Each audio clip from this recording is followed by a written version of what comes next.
Še enkrat dober večer in še enkrat vljudno vabljeni, da tudi vi seveda v pogovoru sodelujete in kaj vprašate, pa spoznajmo tudi ekipo filma in bom kar začela klicati. Najprej v vlogi Denisa igralec Timon Šturbej.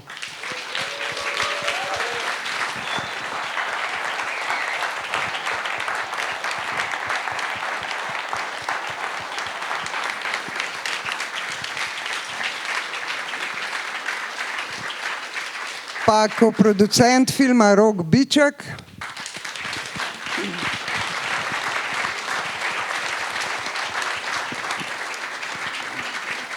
Scenarist Nebojša Pop Tasič.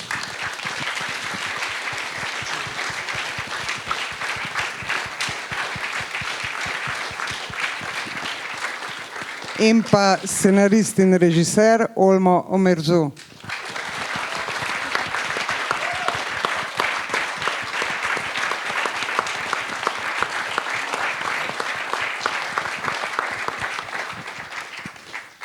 Čestitke za ta nenavaden, napet film. Bom jaz začela z vprašanji, potem pa bomo predali besedo publiki.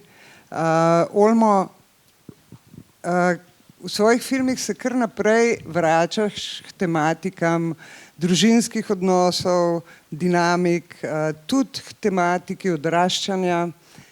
Kako to? Seveda vedno z enim novim kotom, ne, kot tudi tokrat.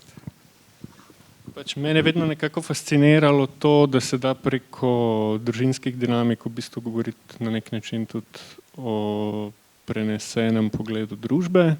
V bistvu se mi zdi, da nekako nam je ratalo mogoče v tem filmu najbolj se temu približati, mogoče glizati te teme, kako se laž razvija iz neke nedolžnosti do nečesa, kar je v bistvu zelo nevarno postane, ali pa v bistvu je tukaj ta tema manipulacije zelo prisotna, kar se mi zdi, da nekako rezonira s tem časom, v katerem živimo. Zdi se mi, da v bistvu nekako družinske tematike so na nek način tudi lahko nepretenciozne. Če govorimo o družbi, recimo, pa da bi zdaj izpostavljali v bistvu vse žive možne aspekte, se mi zdi, da lahko zelo hitro rata v bistvu preambiciozno. Ne? Ravno kar je Nebojša govoril tam pred dvorano o tem, kako film nekako res odseva. Pa delali ste ga pred nekaj leti, mislim pred precej leti ste pisali scenarij, kako odseva zdaj eno stanje v Evropi, od detajlov nekih, kot je večjezičnost in tako, do fake news, do manipuliranja, Ja, pa mislim, v bistvu pridemo do tega, da dejansko imamo družino nefunkcionalno, nekako se gre narazen, tako kot so naše države še narazen, vse Češka in Slovaška in tako naprej. Imamo tujca, ki je sprejet v eno družino, imamo tujca, ki je sumljiv in ne vemo, ali je kriminalca ali morilca, ali ne vem kaj, to se ne razreši.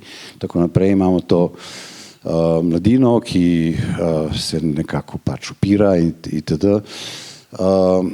Skratka, vse skupaj v bistvu en tak izkrivljen odsev celotnega nekega dogajanja v teh zadnjih koliko 10-15 letih, in tako naprej. In seveda imamo še ta moment vseh teh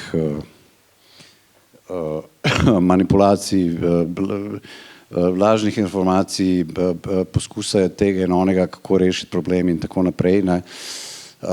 In na nek način nič od tega v bistvu ne izgleda dovolj pristno, da bi mi zdaj, recimo to sprejeli z nekim sočutjem in tako naprej.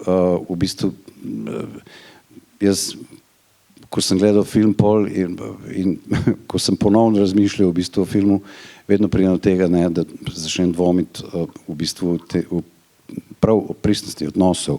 Ali je ta ljubezen res ljubezen, ali je ta bolezen res bolezen, ali je ta družina res družina in tako naprej, ali je ta kriminalc res kriminalc in tako naprej.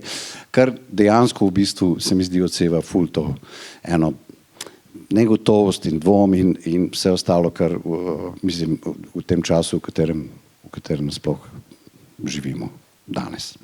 Scenarij ste pisali trije, ne? Še Kaša, Jan Dackova ste bili. Kako potem, Olmo, kako sestaviš ekipo scenaristično, s kakšnimi nameni, pa kako potem to funkcionira sploh?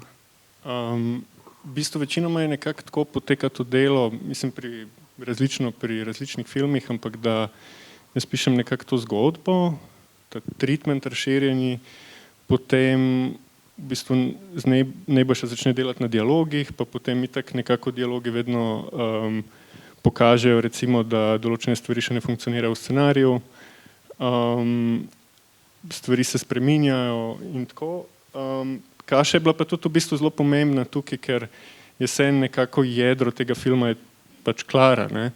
In nekako se mi je zdelo pomembno v bistvu, da piševa tudi z scenaristko, ki je veliko bliže temu pogledu, njeni perspektivi. Nekako se mi zdi, da tudi jaz sem imel v bistvu zelo respekt tudi k tej temi, k temi anoreksije, tako da smo delali v bistvu zelo veliko rešeršev, jaz sem zelo veliko konzultiral s puncami, v bistvu, ki so v podobnem starostni skupine imele podobne probleme. Recimo tudi ta sporočila so bila v bistvu inspirirana iz nekih dnevnikov, ki mi jih je dala punca, ki jih je pisala v bistvu prav v obdobju, ki se je nahajala pa borila s tem istim problemom. So zelo pretresljiva, ja, je kar. Kako pa si sestavil družino? Kje si začel, pri kom? Pri kastu, mislim. Najprej je bilo tako, da sem razmišljal v bistvu, da bi bila, mislim v samim osnovi smo pisali dve varianti, pač ena bi bila ta bilingvna družina, ali ko se temu reče, večjezična. V bistvu v našem primeru oni govorijo 3 jezike, vi najbrž ne vidite razlike med češčino pa slovaščino, ampak v bistvu dejansko so oni nekako razbiti v bistvu v 3 jezikih. Druga varianta je bila, da bi bila pa to češka družina, sam se nam je zdelo v bistvu zelo zanimiva v bistvu glih ta tema, da imamo razbito družino, ki je razbita tudi v jezikih. Potem sem imel pa srečo, da sem bil glih v žiriji v Karlovarskem festivalu, kjer sem spoznal Barry Warda, zato ker smo bili skupaj v žiriji in on je videl moje filme, meni je bilo ful všeč, pač poznal sem ga kot igralca recimo iz Jimmy Hall od Kena Loacha in sva v bistvu se pogovarjala, da bi rada sodelovala skupaj, tako da so bili pravi tajmingi, prave ideje v pravem trenutku, tako da smo imeli v bistvu srečo. Zdaj, mogoče, da bi Timona še vprašala, tvoj lik je pa nekaj zelo posebenega v resnici v celi te dinamiki, tak neulovljiv, zmuzljiv, ampak hkrati res realen, verjeten. Kako ste delali, kako ste postavili ta lik? Ja, od začetka so v bistvu imeli z Olmotom v glavi, da to ne sme biti karikatura, ampak hkrati, da mora imeti neke zelo značajske poteze. In pa so naredila pač ta okvir, hkrati se pa zanašala na gledalca, da te vrzeli dopolni sam.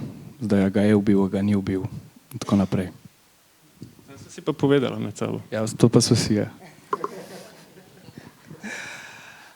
Mogoče bi še Roka vprašala, ponavadi pri koprodukcijah vidimo potem v špici večinoma v postprodukciji ali pa tako v ekipi kakšnega Slovenca. Kaj pa tokrat pomenila slovenska koprodukcija pri Olmovem filmu? Ja, vidite jo na odru glih kar ne. Scenarist, oba scenarista, režiser, glavni igralec, pa še del tehnične ekipe je bil tudi na samem snemanju prisoten, ampak v bistvu redko kdaj ima slovenska koprodukcija vse te glavne funkcije, ne. Sprav in režiser, in scenarista, in igralca. Tako da... Je pa tudi v bistvu tukaj še neka druga situacija, zato ker so z Rokom prijatelja, pa pri teh filmih, sploh pri takih večjih koprodukcijah vedno pride do velikih nekih problemov, ki jih je treba reševati in je zelo dobro imeti v bistvu prijatelja, ki je istočasno tvoj koproducent, ne, ki je na nek način na tem drugem bregu, ne, tako rado v filmih se to izpostavlja, da smo pač avtori, potem so producenti in potem med sabo so vedno neki betli, kaj si povemo, kaj si ne povemo. Tako da v bistvu jaz sem zelo vesel, ni to tako samo, da je zdaj Rok tukaj kot producent, ampak je v bistvu tudi na nek način zelo tesno povezan, pa so v bistvu zelo velike stvari konzultirala skupaj. Zdaj pa mogoče kakšno vprašanje iz publike.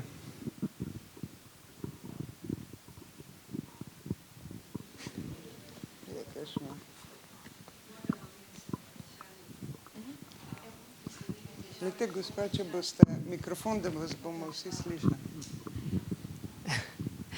Morda ste imeli težave, oziroma ali ste imeli težave, kako končati film, ker zdaj se je končal kot ena taka skoraj da happy family, lahko bi se končal, ko pride policija, lahko bi se končal, da pride resnica na dan, pa še nekaj drugih možnosti. Mogoče, ali ste imeli težave, kje končati film?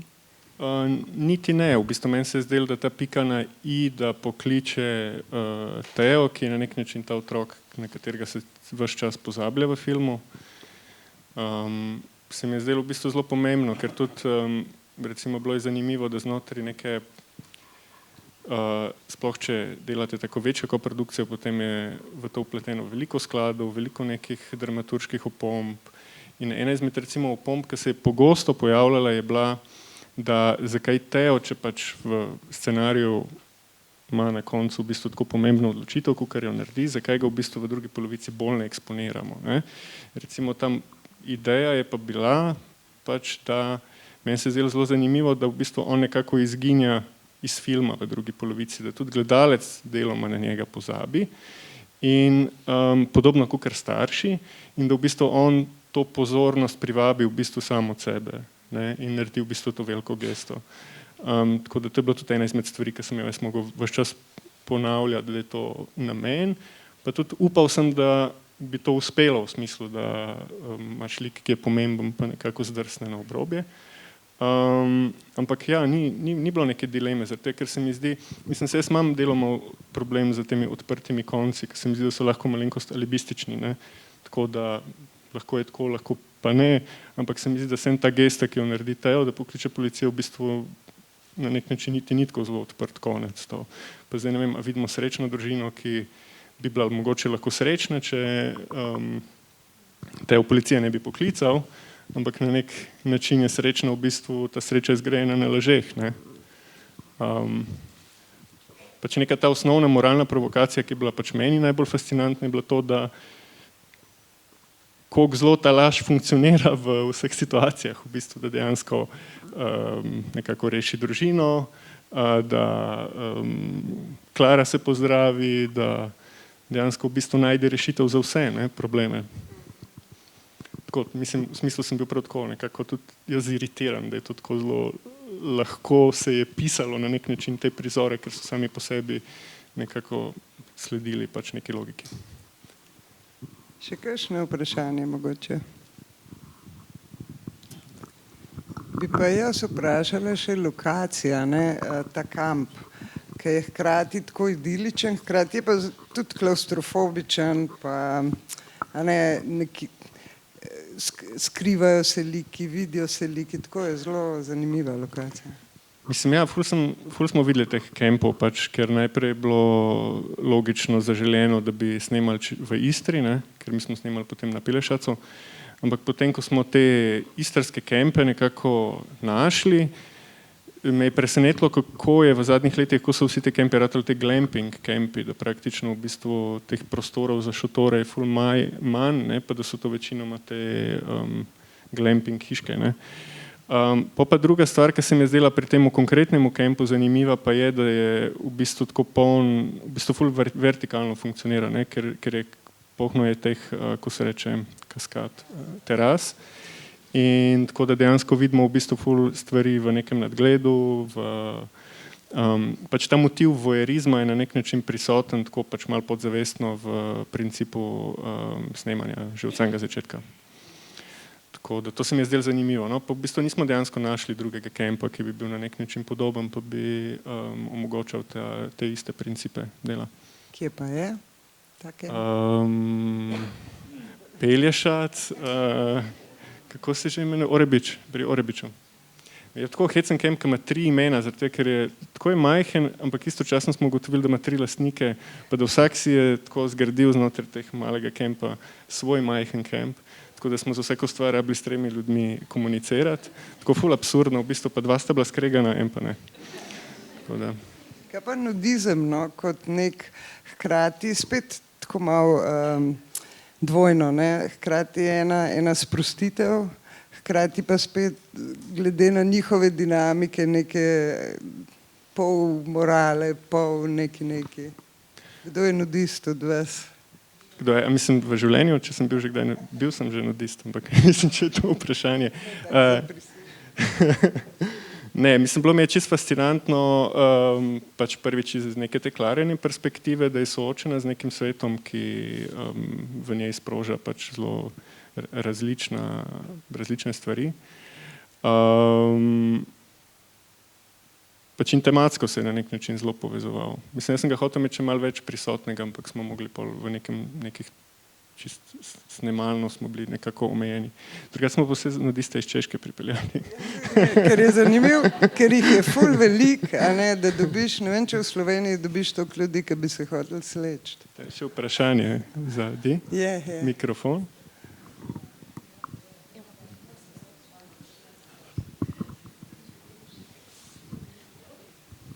Dober dan, hvala za dober film. Jaz bi samo vprašal glede konca vseeno še enkrat, ker ste rekli, da niti niste imeli veliko problemov tam končati, ampak meni se zdi tako malo manj grozen glede na današnji čas. Ne.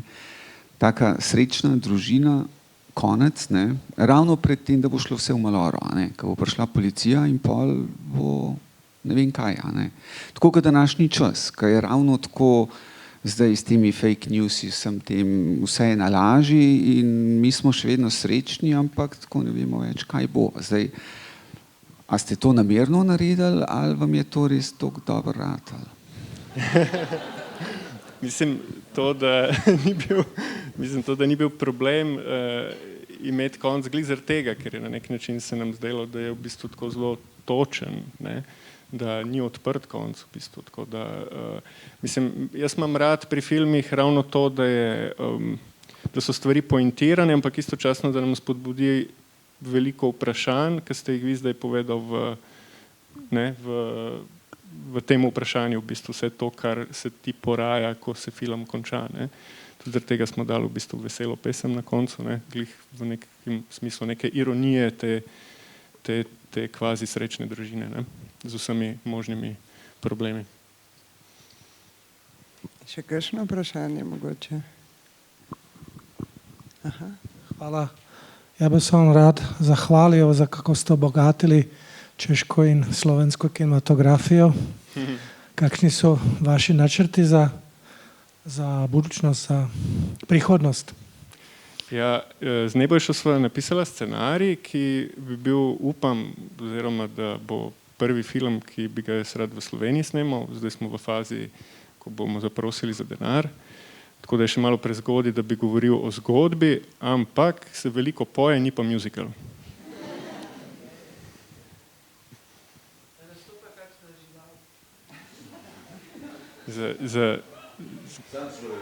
Ja.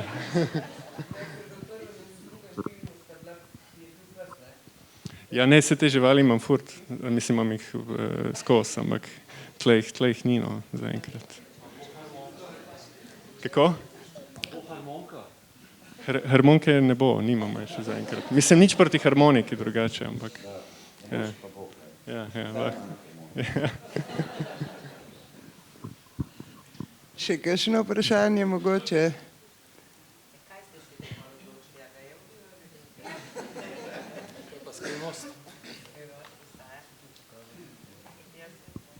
Vse v bistvu ta cela stvar je, da tudi če ga je ubil, recimo pač čisto v smislu, na kakšen način sva pristopala k liku, ne, pa kaj se nam je zdelo pomembno, je, da jaz sem razmišljal na ta način, da tudi če ga je ubil, sem hotel razumeti Denisa, pa imeti neko empatijo k njemu. Mislim, tako se mi zdi, da sem lahko razumem njegov lik, ki ga je oče celo življenje ignoriral, da je lahko to nek umor v nekem danem trenutku, ki je iz neke pač ni nujno, da je to naklepan umor ali pa tako. Mislim, znal sem si razložiti, kako pride do te situacije, pa da jaz pač ne nujno obsojam ta lik na način, da zgubim v bistvu povezavo z njim.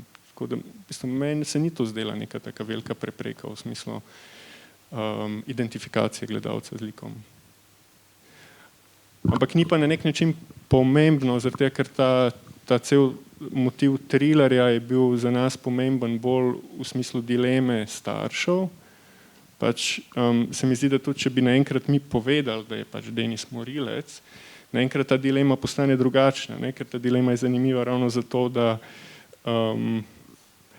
lahko v bistvu laže samemu sebi, v bistvu oče, da kaj pa če ni, ne? Mogoče pa ni, ne, ziher ni, ne? V tem smislu, pač da upravičuje svoja dejanja, ne?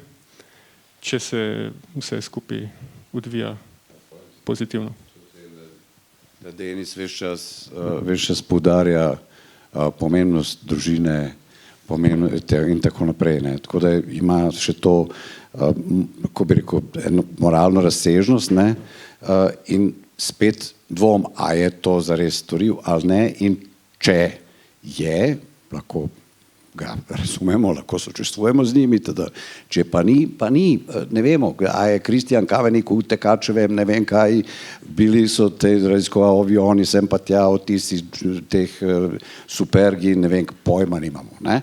Mislim, ful je stvari danes, ko mi prosto pač ne vemo, a je, a ni. In v tem se mi zdi, da je point tudi tega lika in pač vsega ostalega pač ne v zgodbi. Čeprav jaz, ki imam ta lik ful rada od vseh teh likov, se mi zdi celo, da ima alibi, zato ker ona dva gresta takrat s Klaro. Kako si ga našla? Časovnica se ne izide, ne, načeloma. Ampak hoteli smo predvsem to, da bi bil simpatičen lik in vnašal eno toplino, ki jo mogoče drugi ne v filmu. Mislim, po drugi strani je me ful zanimivo, zaradi tega, ker to, da zdaj naenkrat se govorimo, da je to tako samoumevno, da je Denis simpatičen. To pač vse, predispozicije so vse, da ta lik ne bo simpatičen. Ne? Tako da meni je ful všeč, kako ga je Timo naredil, pa na kakšen način v bistvu je k njemu pristopil. Ne, zato ker je mejen, pa predstavljam si, da zelo si znam predstavljati, kako bi ga naredilo veliko igralcev, če jih imam tako v mislih. Pa mislim, da bi to šlo v neko drugo smer. Tudi, mislim, ta tradicionalizem, ne, ki je lahko tudi pač nevaren, ker je na nek način klišej znotraj sveta tega tipa likov. Ne, pa se mi zdi, da v bistvu, da je glih ta tradicionalizem pri njemu v bistvu in napisanje, ne, v dialogih tako pač humorno, ne, mogoče malo ironično, kako je najboljše pisal v bistvu dialoge pri njemu, je, se mi zdi pomembno. No. Za dvojezičnost oziroma trojezičnost nisem razumel poante češčina in slovaščina. Ja, čisto v bistvu, mislim, saj neka ful velika poanta ni v smislu razen tega, da Barbara Bobolova, ki je igralka, ki je pri 18 letih, potem, ne pri 18, pri nekih 22 je po končani akademiji se preselila v Rim in tam naredila dejansko ful veliko kariero, recimo ima Davido Donatello Award pa tako naprej. Jaz sem ful hotel z njo delati, ona pa dejansko v bistvu ni delala, od takrat ni sprejela nobene vloge iz češko-slovaškega prostora, tako da mi je ratalo jo za ta film v bistvu dobiti. Je pa tako, da na češkem oziroma ali pa na slovaškem govorimo dvojezično. Pač, da recimo Čehi govorijo v češčini, Slovaki govorijo slovaško nazaj. Ne? Tako da, ja, samo da je pa zelo velika razlika v jeziku. Jaz mislim, da je skoraj bliže hrvaščini pa slovenščini ta razlika. Samo da pač dejansko se uporablja dvojezičnost. Tako da je to nekaj zelo normalnega.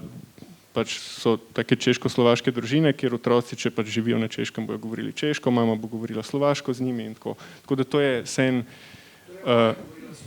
Ona je govorila slovaško ves čas, ja. S tem, da da bi pač vse skupaj boljše funkcioniralo, sem dajal občasno določene besede Klari pa teju slovaške, tako kot recimo nekako normalno. Mislim, jaz tudi, ker moja žena je Slovakinja, jaz tudi govorim zdaj že neko tako čudno češčino, ki ko dajem ful neke slovaščine v svojo češčino, zaradi tega, ker imajo pa Slovaki ful podobnih besed za slovenščino, tako da si začenjam malo ta svoj tuj jezik udomačevati na način, kao da govorim slovaško, govorim pa malo slovensko. Jaz govorim češko, slovensko. Tako da je itak ful nekih zmed. Ja. Je še kakšno vprašanje?